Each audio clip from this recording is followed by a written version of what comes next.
So let's start with the doubt sheets. So there is a student who has misheard and heard the complete opposite of what I said. Said, sir, you said that we will be dealing with convex functions only. The other way, right? We will not be dealing with only convex functions. We will be dealing with functions in general. They may be convex, they may not be convex.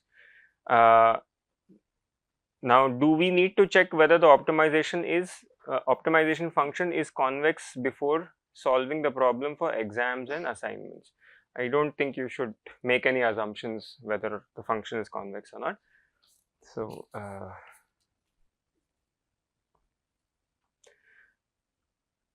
for convex functions, a local minima is a global minima, but are majority of the objective functions convex? If not, is finding a local minima sufficient? So, we discussed this in the previous class, right, that for convex functions, a local minima is a global minima. So, if you have found a minima, that's it, your search is over. But that said, I would say that most real life engineering problems are not convex. Okay, people try really hard to somehow make a convex approximation of their problem, and the reason is simple. Once you do that, you just need to find one solution. So this, right in the beginning of the course, we had spoken about complexity of modeling the problem versus how simple is it to solve the problem. So if you make it really simple and make it convex and solve it, then you have to see how realistic is that model, right? So it's never an easy answer. Could you share some open research problems and papers on choosing the initial points and the other things? So before we get to research problems and papers, let us go clear our textbook material first, right? Which is what we are doing now. Can we also have a lecture on semi-definite programming on the formalism and methods? So semi-definite programming is a very nice technique. I hope that towards the end of the semester we'll have some space for this. Okay. Could you explain the geometric meaning of continuity of Hessian? I think we spoke about this briefly last time. The Hessian has four functions. I mean, the Hessian has all second order mixed partial derivatives inside it. So whatever idea you have of continuity, you apply to each one of those guys. I can't think of any special geometric meaning of continuity of Hessian. Geometric interpretation of Hessian is there, that it talks about whether the bowl is upward opening, downward opening, saddle point, or none of these. That is the geometric interpretation of Hessian. But continuity of Hessian, I don't think there's anything special. Okay, so I'm happy that there are some simple questions being asked, because if this is the doubt, then it's better to get it clarified. So let me put the question to the class. So x belongs to Rn, okay, and if I write a function like this, this is the optimization problem. Is it unconstrained or is it constrained?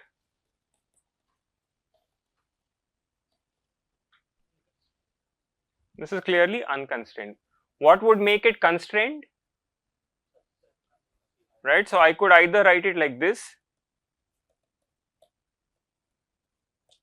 such that x belongs to some set, or the simpler way is just to, you get rid of this and you write, it conveys the same thing.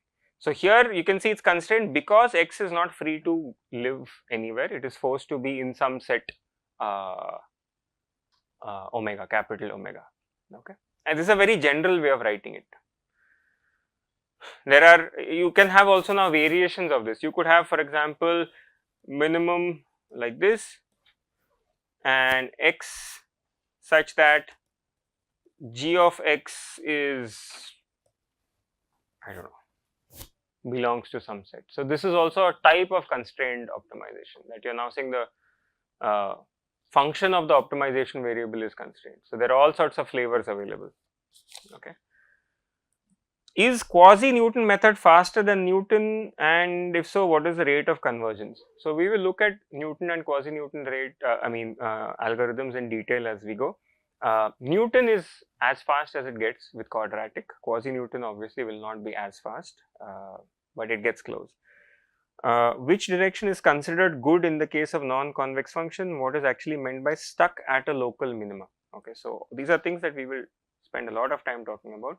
But again, this is a basic question, so let me clarify it. What is it meant by saying being stuck in a local minima?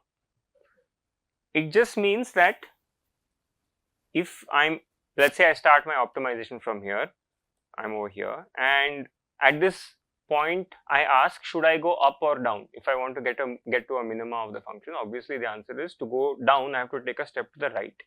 So if I start walking over here and I come over here, now any move in this direction or in this direction from this point will increase the function value, so I will not take it.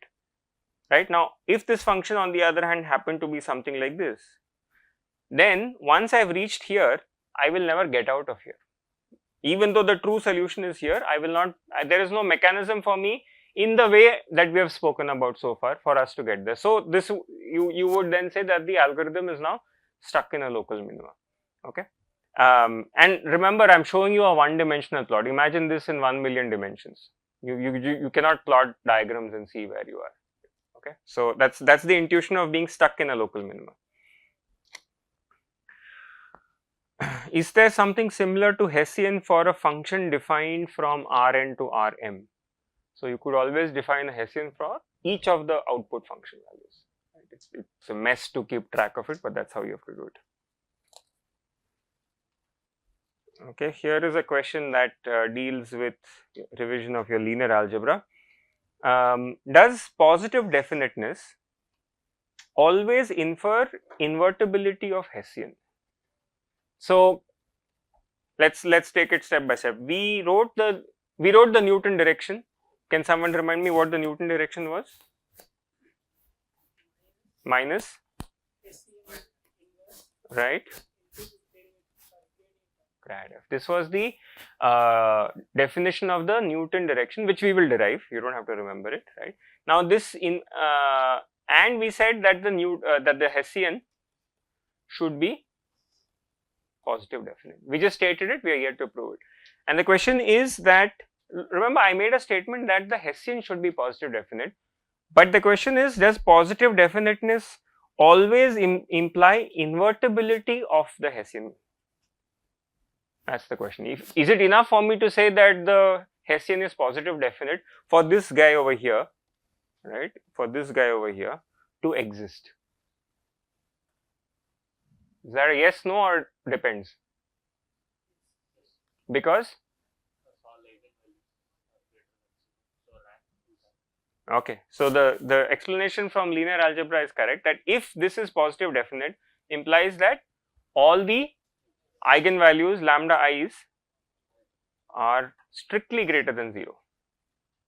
And remember, for a positive definite matrix, how did I write the eigen decomposition of the matrix? Can I write this Hessian in terms of the product of 3 matrices? What was it? V eigen decomposition, not singular decomposition. So let's use the standard symbol. Let's say Q. Next would be capital lambda. Next would be, are you sure? So there is a transpose that we have to get correct over here.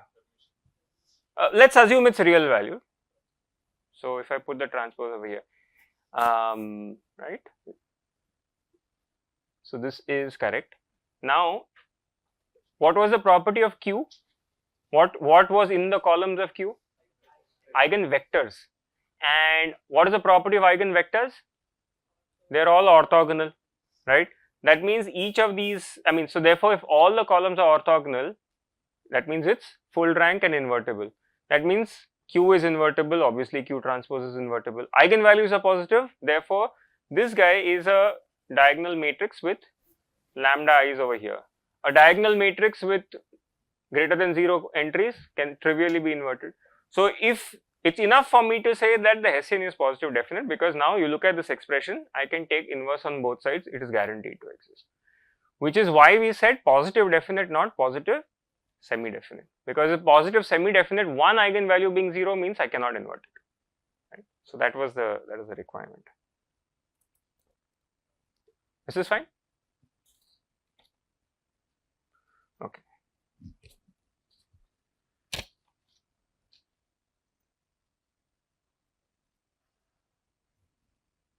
Alright, so we've been talking about descent directions. I think we have just stated the descent directions I mean the property of the descent directions, right? What is the first property? Oops.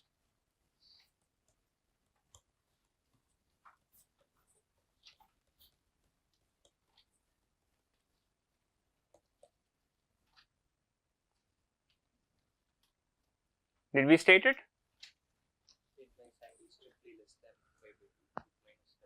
I think that was the second property. What would be the first property? It's the direction, the steepest descent direction is, the steepest descent direction is minus grad f. I'm going to put a k here. The moment I put a k here, you know what that means, right? It means grad f evaluated at xk. So the shorthand notation is this. Okay, shorthand. So let's have a look at the proof for this, which is very simple. What is the scene? We are at xk. Okay, I'm standing over here. Now here is some direction pk, and I want to go some direction alpha or something towards pk, right? So the first thing that we could do is look at our Taylor's first order expansion, right? So f of xk plus, so instead of going the entire length alpha, let's just go some small distance epsilon, so that our use of first order Taylor's theorem is accurate. I can make epsilon as small as I want, so that my first order approximation is correct. Okay. First term is going to be f of xk, simple. Second term is going to be, there's going to be epsilon. Next is going to be grad f at which point? Xk, right? Transpose multiplied by pk, right? The epsilon is already taken out. There is an error in this approximation to the order of what in epsilon? Order of epsilon squared error is going to be there, which in the first order Taylor theorem we ignore. We say, okay, there is a epsilon squared error, which is, so that's why we need to take epsilon small. If epsilon is, for example, 10 to the minus 5, the error is of order 10 to the minus 10, so I can ignore it. On the other hand, if epsilon becomes 10, the error is 100, right? That's the intuition for taking small epsilon. Okay, now let's look at this term over here.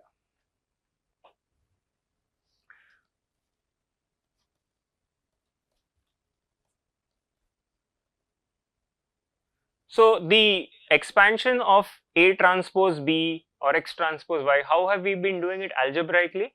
Multiplying each of the components, x1, y1 plus x2, y2, right? That is the algebraic picture. What is the geometric picture? It's an inner product of two vectors in n dimensional space. Okay, we cannot visualize it, but there are still two vectors in n dimensions. And two vectors in n dimensions, we can also define an angle between these two vectors in n dimensions, right? So we need not be limited by our imagination. So just extending that generalization, we would write this as norm of, right, first term. Second term would be norm of pk. Third term would be cosine of the angle between them, right? So I can just very simply think of this as grad fk, this is my angle pk, and this is my angle theta k. Okay, very good. Can we say anything about the sign of this quantity? Norm of grad fk has to be positive or greater than equal to 0, because it's a norm, quite obviously. Similarly, this term will also be greater than equal to 0, right? So remember where we are at. We are at some point xk, we are wanting to go to xk plus 1, and we want to test, we want some simple test to tell whether or not it's a descent direction. Descent direction, in plain and simple words, what should be the effect of going in a descent direction? The value of fk plus 1 should be less than f of k. That's the logical meaning of descent directions. That means this guy over here has to be less than this guy, right? So let's just note it down. Fk plus 1 should be less than fk. if this is to be the case, what does it imply? Let's ignore this error term. Let's look at this guy over here. What does it imply for this box term? Has to be negative. That's the only way it could be a descent direction. So implies that grad fk transpose pk should be less than 0. Now we have opened up this expression over here. It has two positive terms and one term which can flip sign. Cos can be positive or negative. So therefore, if I wanted to have maximum decrease in the function value, if it were in your hand to choose p, right? P is what is in your hand that you're trying to figure out. What would you choose? What value should you pick for theta k? Pi, 180 degrees, right? Because if this angle is like this over here, then the inner product is going to give me a -1. That's the maximum I can reduce this value, right? So maximum decrease in f happens when theta k equal to pi, right? So very simple result that is coming just by plain geometry. So therefore, what is this when theta k equal to pi? What do we call? That's why it is called. So implies pk is equal to what? Simply negative of grad fk, and that's why the word has come for it. Direction of steepest descent. This is the direction in which the descent is the steepest. So this is how the word steepest came into play.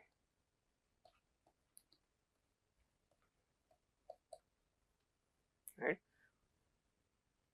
The other word given for this direction is gradient descent. How do we parse that? You have this is gradient and the minus sign here, this is descent. So technically they should call it descent gradient, but okay. So that's why these two are the equivalent descriptions of the steepest descent or gradient descent. Don't get confused between the two, they mean the same, right? Any questions on this very simple geometry? That's all there is to it, you know, and large parts of machine learning are built on just this algorithm where I don't have to cook up a direction each time. Calculate the gradient of the function, put a minus sign, you've got your direction in which to go. It will work as long as what? What is the, keep the approximation in mind. This will work as long as epsilon is small, right? If epsilon is small, this is always going to work. Why? Because the error term is epsilon squared, even larger. But as you start get greedier and greedier, you want to make epsilon larger, this approximation may not be valid, right? The error term may dominate your approximation. So keep that in mind. Okay. This also this picture that we have over here, right? This picture over here also gives us a more relaxed way of thinking of a descent direction. What do I need for descent then? What should be the condition on theta k? Do I have to choose theta k equal to pi, or can I choose some other number? Exactly, theta k, as long as, right, as long as pk is here, pk is, right, so let's say this is my pk. This is all right, because pk dot grad fk, this angle over here, will always give me cosine of that is less than this. Therefore, xk plus 1, f of xk plus 1 will always be less than f of k.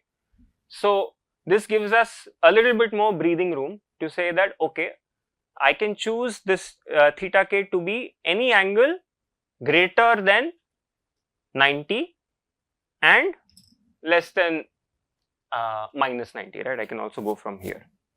Right? The simpler way of saying it is, right, so if this direction therefore is minus grad fk. So you say that a direction, let's write it down now, it's quite straightforward. A descent direction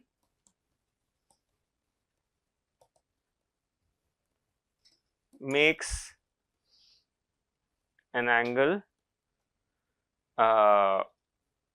belonging to minus pi by 2 to pi by 2 with minus grad fk, right. So, this gives me actually freedom to come up with different algorithms, different ways of descending. One of the prime examples that we will talk about in some time in this course is what is called the conjugate gradient method, which does not choose steepest descent. It chooses a more clever direction and gives us a faster convergence than gradient descent, which we will talk about. Okay, this is fine.